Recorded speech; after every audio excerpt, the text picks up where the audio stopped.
kill here on the IO, which was a nice start for him. Slacks was very excited, as you can imagine. Hoo-wah! Gets him. So he was hard to shut down, but then I think the SK and the Ogre just gave way too much, not to mention the damage from the SF. This was too much control. This was the most important moment in the whole game. MP were trying to hit their 5-man lineup timing before the Sand King blink on 9 Pash came, but as a result of that, they tried to push without the mech on Omni Knight. He was like halfway there. But I could see why they were trying to rush things. They don't want to fight into the dagger, and that was what happened. The dagger Sand King came, and they lost that fight. When you're playing a Drow lineup, you have very specific timings, and they wanted to hit that exact sweet spot, and Virtus Pro came online a little bit faster than they were assuming, and there was no chance for them to hit that sweet spot. So they lost their lanes, I think, too much. I kind of expected the Undying pick. I was really happy with the last pick that they throw out, but the Undying pick sort of didn't do enough, I felt. They lost their lanes pretty handily. I mean, the only one that was like kind of 50-50 in the lane was the Omni against the Lifestealer. Right.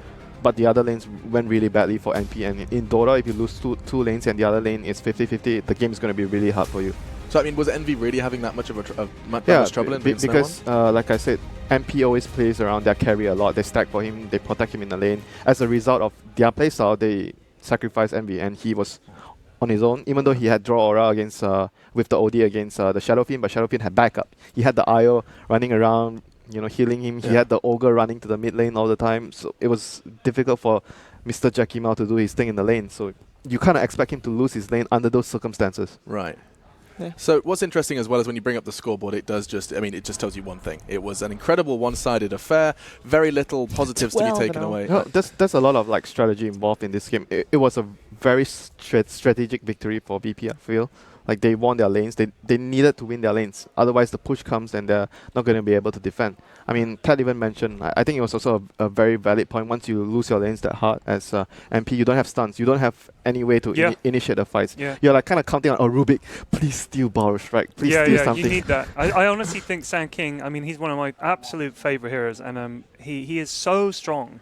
His Burrow Strike is a fantastic spell. His ult is good. He's just a boss in these early fights. And I think that when you've got, like, sometimes you'll have that and you think, well, where's the damage coming from? You got an SF who won mid, and it's no one. So it was so much damage. He went 12-0.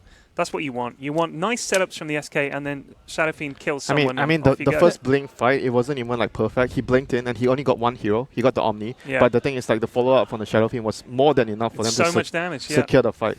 Yeah, and then also you got Ogre waddling in and doing what Ogre does. Bloodlust for Shadow Fiend. But was Sand King ridiculous? Was Sand King supposed to get as much out of the lane as he got? Because I felt like, you got a Sand King, and I know 9 Pash is, he's a great solid player. He's very stable. It's not 9 Pash that game. It's all about the two supports, the IO and the Ogre. Right. They just won them the lanes. I mean, but when you bring up the scoreboard, there's just one name that stands out to you, and he has been chosen as our MVP for Game 1. It does sound weird when I say that no one is our MVP, but I promise it makes sense.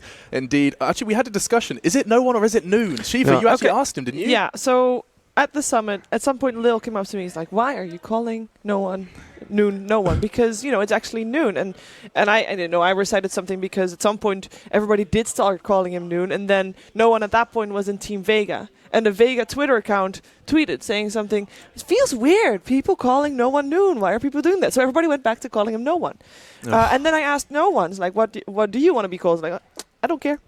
Not helpful. Not helpful. He needs to settle this. He needs to settle. Have preference. You settle it. Pick one. Oh, I don't care. I mean, I like that attitude. He's here just to win Dota. He doesn't care. He just wants to play. Yeah, spoken like a player. I want to know.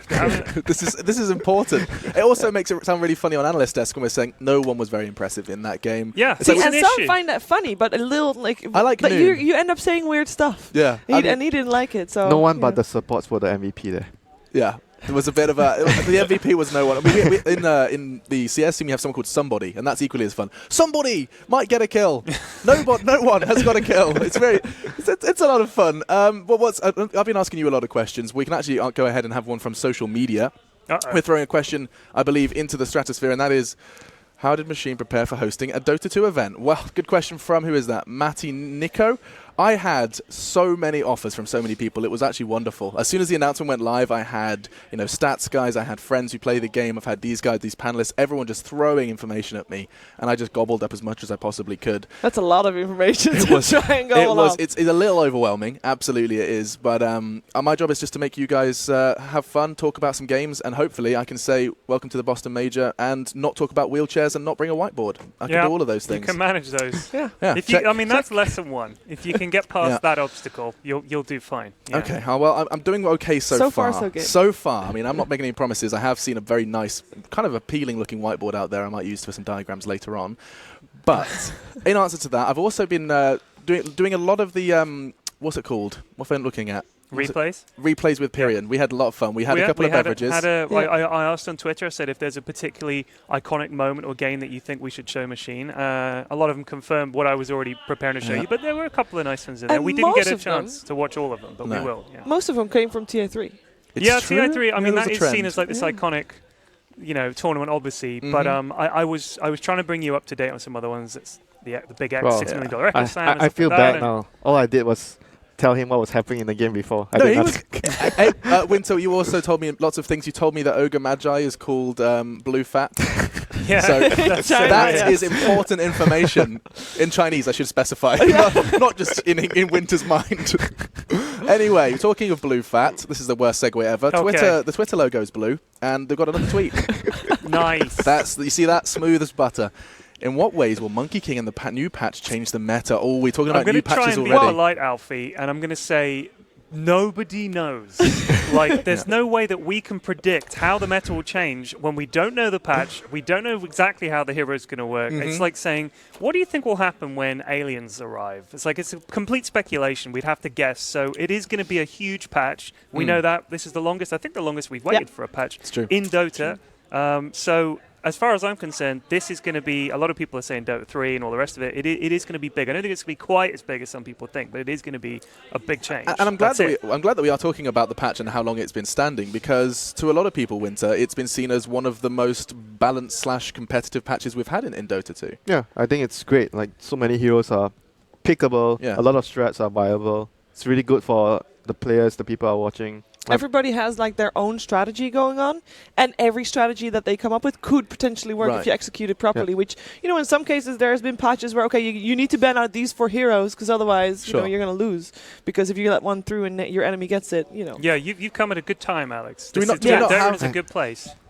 Do we not have any kind of candidates like that in this patch? Do we not have? It differs per team, and that's the beauty of it. So you'll always, or mostly always, see teams ban out Naga Siren against NP because AUI is a monster with it. But other people might not ban out Naga against other teams, maybe against OG. But there's only specified teams. I mean, the hero itself is not. If he's looking for a hero, if you want to ban a hero every game, probably just Ogre. I think, Ogre, because he's a very versatile, very solid pick. Blue Fat, there you go. You can go for him, but yeah, this patch is it's been in a great place for a long time, and I like the little incremental changes. They're maybe this one's a little bit odd, and so we'll just tweak that a bit. That's a smart way to do it. Big patch and then little incremental changes until the next big patch. That's the way to do it. And what's interesting as well is that just before we do jump into the draft is that yes, this patch is the same as TI. However, the meta has shifted considerably from what I understand. Winter. So without the game changing too considerably, the meta shifts. Can you explain why something like that would happen? A lot of things are not fully understood, not explored, and or certain things that you've been the old things that you've been doing before might work in a different way. You could still do it, but with better execution. So players are just getting better and understand Dota more. It's constantly evolving. You got to understand that the meta is not just this uniform. Yeah, these are the best heroes. A lot of it is also what is the current flavor of the month. What is the current thing? And how everyone is playing exactly against a specific play style. Everyone's playing this way. This hero might work. They copy each other a lot. And also, if everybody's playing certain heroes, if 1 or 2 teams are playing a lot of heroes a lot and they're playing a lot of games, other teams get better at certain heroes because they're having to play against them or they've played those heroes a lot. So the meta is not just decided by a pure mathematical, these are the best heroes, these are the best picks. There's a style that comes out a flavor of the month, Yeah. and then that goes away, and it's kind of like, oh yeah, we don't do that anymore. Yeah, I mean, back to this game, I think that the second game is going to be really different. Like for Yeah, MP, it will be they're gonna run completely some, like different. the first game they ran something like very 5-man, but second game they might switch up to more like catch. I think they need more catch in the next game. They were lacking that. Like if the catch is like, let's say the other team's getting away from, they need someone to catch up. Sand King can do that. So even really a Beastmaster, MSS Beastmaster, something like that. Yeah. Something that can just get in there, blink stun, start a fight. I think that's what they need. I mean, so you're not happy with that draw. That draw is not going to show up again. Maybe the draw, but then in different combinations. Okay. I don't think they'll do draw They again. might have to ban it if they are not going to pick it, because VP is a team. They are not afraid to fight against draw, but they are not afraid to pick it as well. So it becomes very difficult to draft against them. First game you lose when you have draw, and then the next game, the first thing that comes to mind, do we actually ban it right now, or if you're not going to pick it, you want to ban it. If you don't, you don't want to fight it. So it's very difficult to draft against that. Winter, do you think them picking Drow there was 100%? We are absolutely going to pick Drow, or do you think it was almost like a block pick against VP? Do you think they were thinking, well, we can take I Drow, think and it kind of stops them getting it as well? A bit of both, because they like to play the hero too, and you don't want to fight against a VP draw. Yeah. You don't want to fight against a VP anything. Yes. Well, we'll I mean, see. that has to be. I know we've only seen one game, right? But we've already seen a stomp from a team that we said were exciting. Yeah. They've hit the ground running, would be a good way to describe it. Did you get what you wanted? You got a big, heavy, no one in middle, showing us why he is considered one of the scary mids. In fact, you've already highlighted and sang his praises before, Winter. So my question to you, and I'll actually just give this one to you, Winter, is this the VP you were expecting to show up in Boston? Yes. Or is one game a little too early to say? It's One game versus NP, But surely. that game showed a lot. They were really composed. They understood their timings. Yeah. They were close to no mistakes apart from the Lil kill as IO bottom lane against MSS. Apart from that, everything was picture perfect. They executed their strat. They understood their timings. They fought with the first blink. They won the fight. The game was over, like close to over after that. The scary thing is they didn't show anything out of the ordinary in this game. So if Yeah. you're like, what am I going to do against VP next? You know, they have so much more that they can bring out that we've seen them do before that they can Sure. easily win games with. This is a cookie cutter strat. Like this draft, give it to anybody and anybody will be able to do quite okay with I it. And think VP just a little bit better because, you know, they're VP. The main difference would be the speed. Different teams using this strat, Yes. but They might be don't, slower. They don't play as fast as VP. VP are just very fast team. Right. They're just absurdly fast. This has been described to a lot of CS teams. Hasn't this been like a descriptive tag attached to the Yeah. Virtus Pros, your Empires, your Navis? Or even the MVP, the Korean team. Yeah, Yeah. even that. I mean, I think it sounds like the draft is almost ready, so I do want us to start going in that direction, Shiva. We've already discussed that we're not going to be seeing the same stuff from NP. Yes. But Virtus Pro, I mean, they've found a winning formula. Yeah, I would say, you know, Virtus Pro, you never really know what they're going to do. But at the same time, do they want to show weird stuff? Because there's no elimination in this, you know, in this group stage. So maybe they don't want to show what That's else they interesting can that do. you say that, because I'm not going to say who it was. I was talking to one of the players in the tournament about the structure of the groups and the fact that nobody goes home. Yes. And I said, Interesting. how much can you put into like reading into the results in the group stage? He said, the thing is, you're not going to show any strats, like you're saying. Yeah. You're not, because what's the point? There's not enough on the line for you to do that. And because it's single limb, you know that you will need to have a strat at some point that you've got to pull out to win games. So yeah, I think a lot of the time in the group stage away, the style we're seeing, it'll be kind of a bit more basic. cookie cutter you know? Dota. I Yeah, mean- they'll just go, this is a lineup that wins first in the past, let's do that. Like, I wouldn't be surprised if VP takes something like DK or something like that and just steady push and win the game. So you're almost telling me we're going to see very vanilla Dota in this group stage. It's just Yeah, going to possibly, be yeah. very As vanilla as Simple. Dota can get. Yeah. Simple Dota. Yeah. So there you go. Simple Dota. Simple, like CSGO. Yeah. Simple.